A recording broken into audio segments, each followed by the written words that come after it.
Hello, what's up, awesome people? My name is Eunice and you're welcome back to my YouTube channel.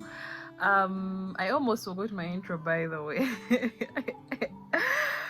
Because it's been a very long time. I've not been doing sit down videos. Also, I have to warn you that in this video you might be hearing different animal sounds. I'm talking cows, goats, and who knows, probably even gorillas, because I'm in the middle of Bwindi, like I told you, and this hotel, Kilo Safari Lodge, is in Bwindi Impenetrable Forest. So even an elephant, I mean, who knows? Yes, so you might be hearing a lot of animal sounds, but I hope you guys are good. And also thank you for the 5k subscribers. The time we hit 5k, I just posted it on my socials, Facebook, Instagram, and that was it. But of course I know that the 5.2k of you guys don't all follow me on my socials, which you should, because they're all under the username Eunice. I'm Eunice everywhere: Twitter, Facebook. I've not been so active on Twitter. No, I actually started becoming active on Twitter this year. But thank you guys for subscribing. Thank you so much for loving my content. It means so much. I've looked forward to 5k for the longest time. Those who know me know. So finally my dream came true. So we are now looking at 10k subscribers. How we are going to get there, I honestly don't know. But we give everything into God's name, and we pray for the best. So you guys already know what we're going to talk about in this video. Yeah, so why don't we just dive right in?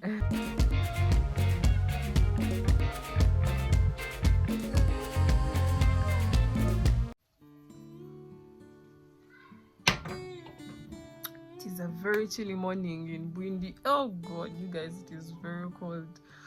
I should literally spend the entire day in my in my bathroom. Every time I do a Q&A, either on Instagram or anywhere, the first question, the most asked question, is how do you afford to travel, or how did you get to a point where you paid to travel? Because starting from where I am now, I'm paid to be here.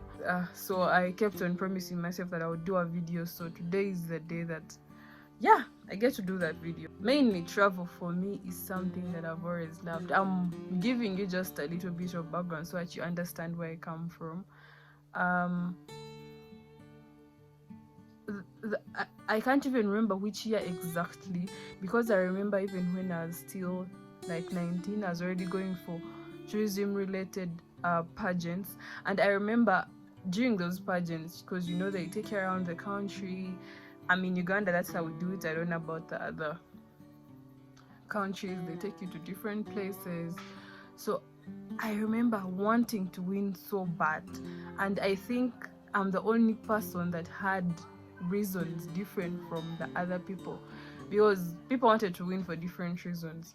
But for me, I always imagined, if I won this, okay, for me, I'd always looked at those pageants as a passport for me to get to travel different places in my country, and also get to show the entire world the beauty that we have. So for me, that is one thing I was looking at. Probably the other girls are looking at the pomp, the glamour, and all those things. I remember we even came to Bwindi, and I remember praying to God, oh God, because we did gorilla trekking. That was my first time in Bwindi. I remember praying to God and saying, oh God, I wish this is the kind of, I didn't want it to be like a one-time thing. I wanted it to be something that I get to do very often, and not just in places in one region.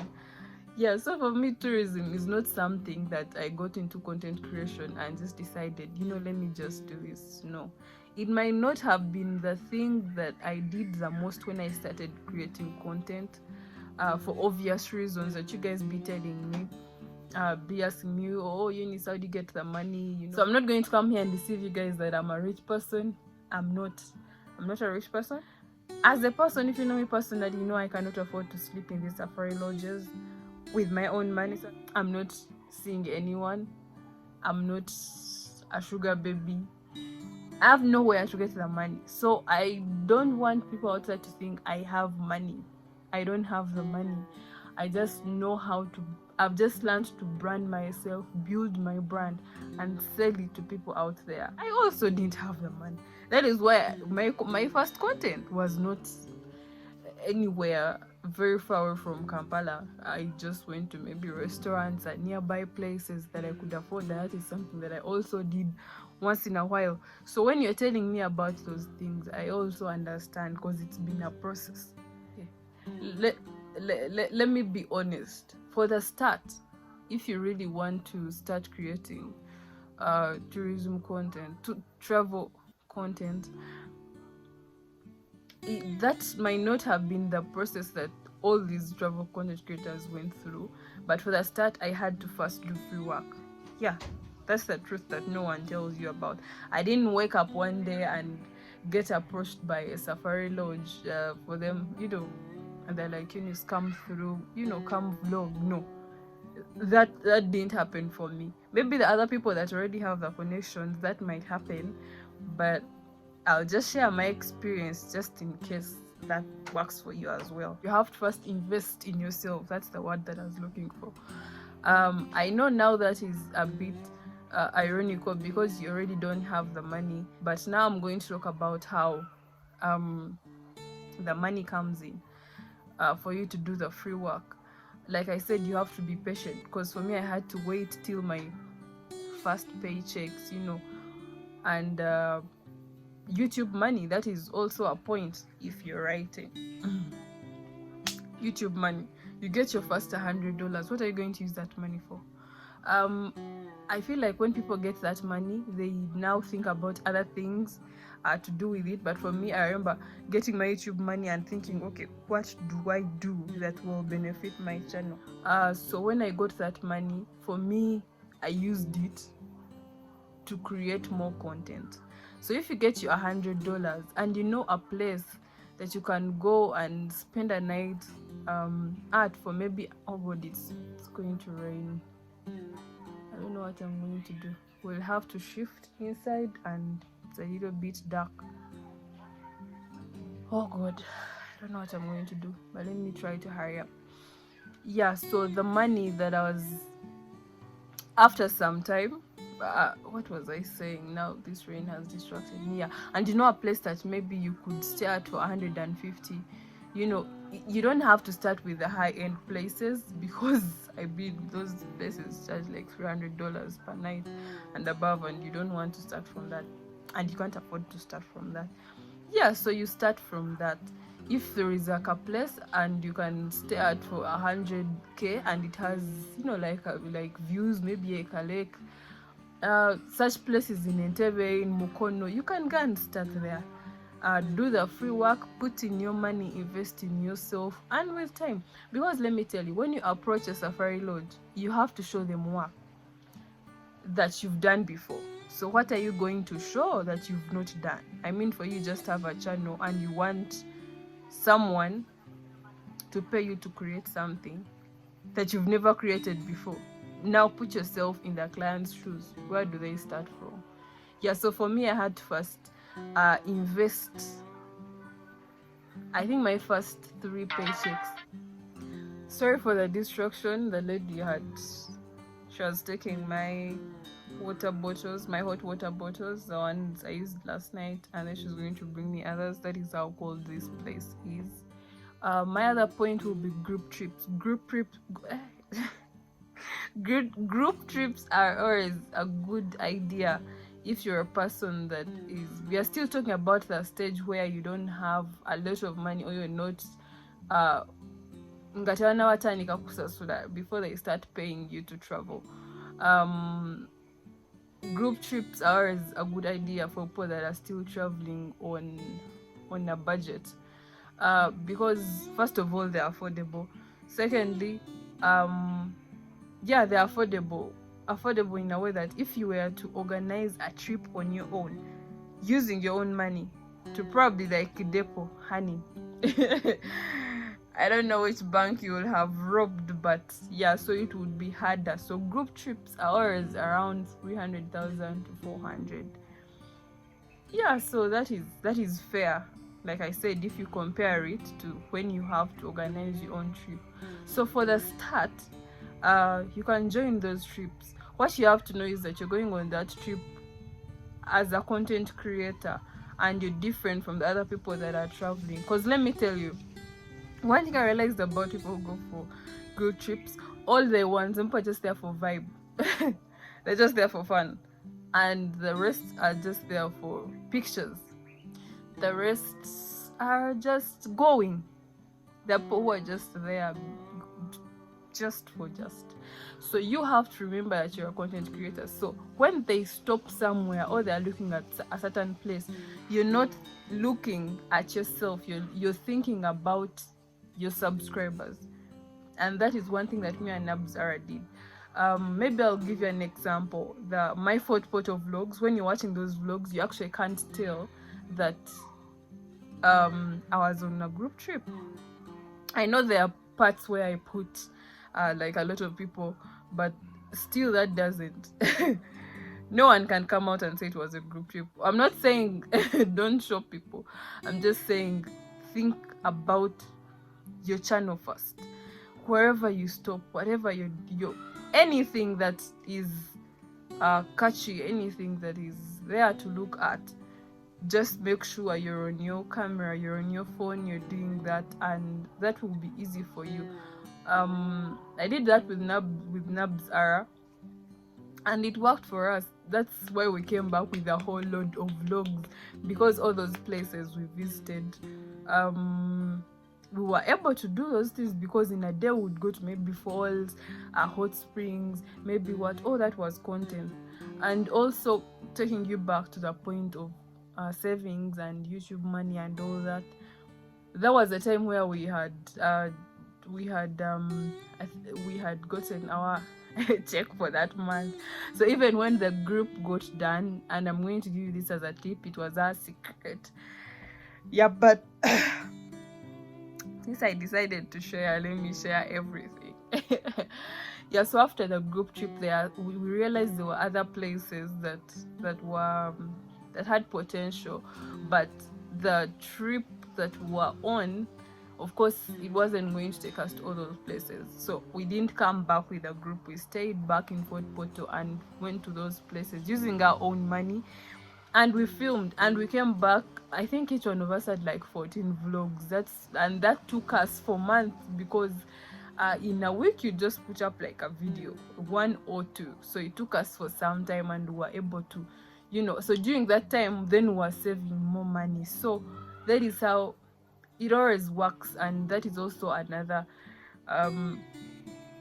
trick. If you get access to content, create a lot of content so that you keep posting. So the other point is you have to prioritize this travel thing.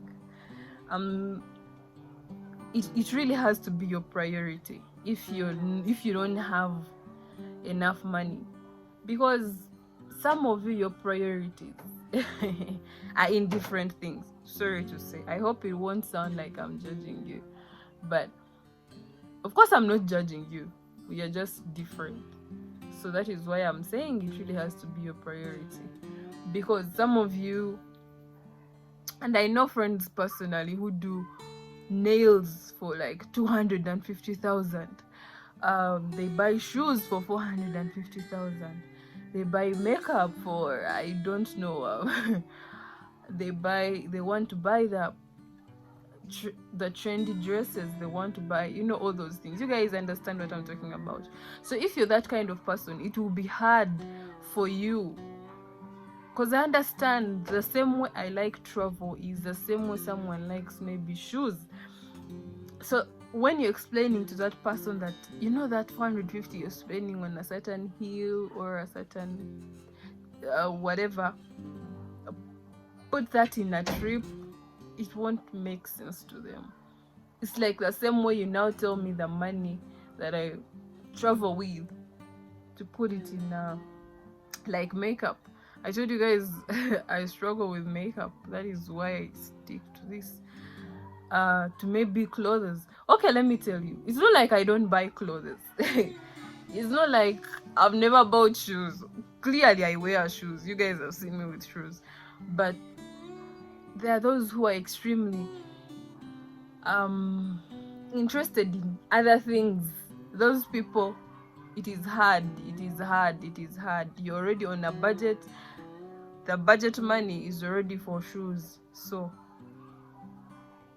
it's gonna be hard every time, because they used to pay us on 25th.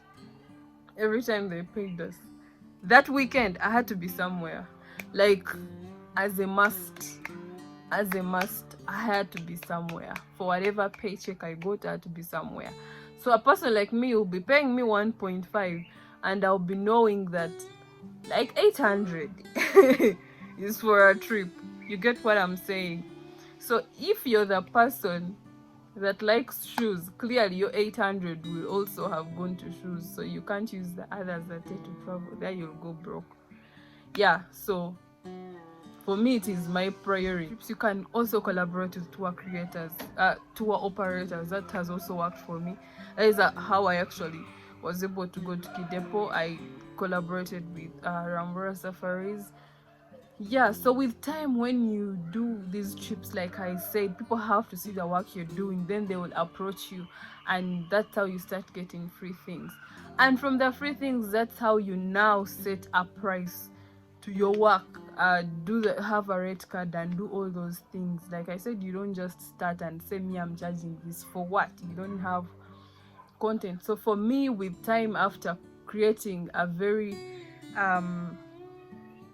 after creating that, I call it a strong foundation, then it was easy for me to start telling people how much I charge for my services, because every time they said, so what do you have to offer? I was like, this, because I had what to show. Yeah, so when you collaborate with tour operators, you find yourself traveling. I also have people in my emails telling me, they want us to do the same thing because they have seen me do it. So you see that whole point keeps coming through for whatever point. So the other point is approaching safari lodges. This is a thing that I started doing when I decided that I was now ready to monetize my things. I approached them, if it means going to the offices, but mainly, I'm not going to lie that I went to their offices. I sent emails.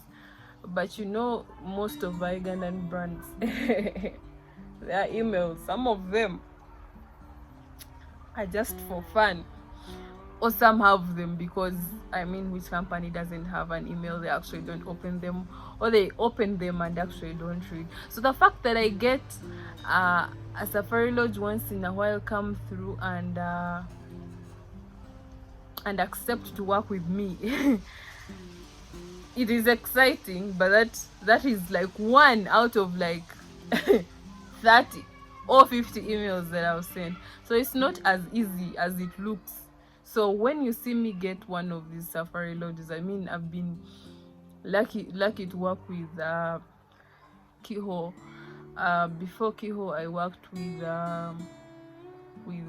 Chikorongo. I've worked with Ndali Lodge. I've worked with Papaya. I've worked with this is my 5th safari lodge. Which one is the 5th? I rarely forget people that I've worked for. Yeah, so that's how it works. In a year, I'll get like 3 safari lodges come through for me. So the person that is watching from out there will think, oh, they approached her, oh, they did this. Well, I've been approached before, but I'm not going to lie to you that I've been approached very many times. Most of the times I send emails, they look through my work and they're impressed. And also, clients also want something more than just you being a YouTuber and you're just going to create content. Because for me personally, my Instagram is literally painted travel. So, I added Instagram to that. I'm not saying you all have to start posting travel content, but once in a while put travel content, because you guys are posting other things. I'm not saying don't slay, but all your pictures can't be bad pictures and you're sending that to a client. They want, I don't know how to explain it, they want you to be something that you're putting out there. If you're a food vlogger, I'm trying to stay away from the other areas that way, so that I don't give you guys wrong information. If you're a food vlogger or a food content creator and your YouTube is full of food vlogs, but your Instagram is full of whiskeys and what, I have no problem with people who go to bars. I've been to bars, I party, but try to put some balance, you know. Try to build the brand, not just on YouTube but even off that, and not just off YouTube, not just on Facebook, not just even in real life, because some of these people, I've met them in real life, and travel is all I talk. I was talking to one of my friends the other day. I'm like, do you know that I've literally forgotten any other thing. I'm not following up on any other thing apart from travel. I probably don't even know some names of some ministers right now. Sometimes I'm watching TV and I'm like, who is that again? I do not know people. But I feel like my video is now very long. I think I should stop it from here. But thank you so much if you've watched it up to the end, and if you still have questions, please come through and still ask, because I did this video because you guys asked me. And initially this is something that I wanted as a TV show. I wanted this to be on TV. I sent out, you know how they tell you send us proposals. I sent it as a proposal to people, because to TVs, because I thought if I wanted to be on TV, this is the content that I want to do. I mentioned it when I went to NTV, and people didn't get back to me, so I was like, oh, okay, then let me do it myself, because I'm not going to sit here and wait for you guys. So I started doing it. Of course, this was not the entire proposal, but it is part of the things that I'd written down and I wanted to do. So when they didn't get back to me, I said, cool, I have my channel, I'll approach these people, they'll get back to me, and I'll do my things. And here I am, chilling in a bathrobe in a safari lodge in Bwindi Penshebo National Park. This is my second time here. I have all the time here. Oh, it's actually my second time in 2 months. I dreamt of that time where a safari lodge will say yes, and I'll be there, and I'll go there and do these vlogs and all these things, and all these dreams are coming through. I am not so good at talking about manifesting, but maybe I manifested this life, or maybe it was just meant to happen. But I know, of course, God did something. So in whatever you do, don't forget to tell God the things that you love. He already knows them, but talk to him, tell him your plans, tell him everything. I believe that he listens, and in the right time he'll give you something that you're praying for. Thank you so much for watching. See you guys in my next video. Bye bye.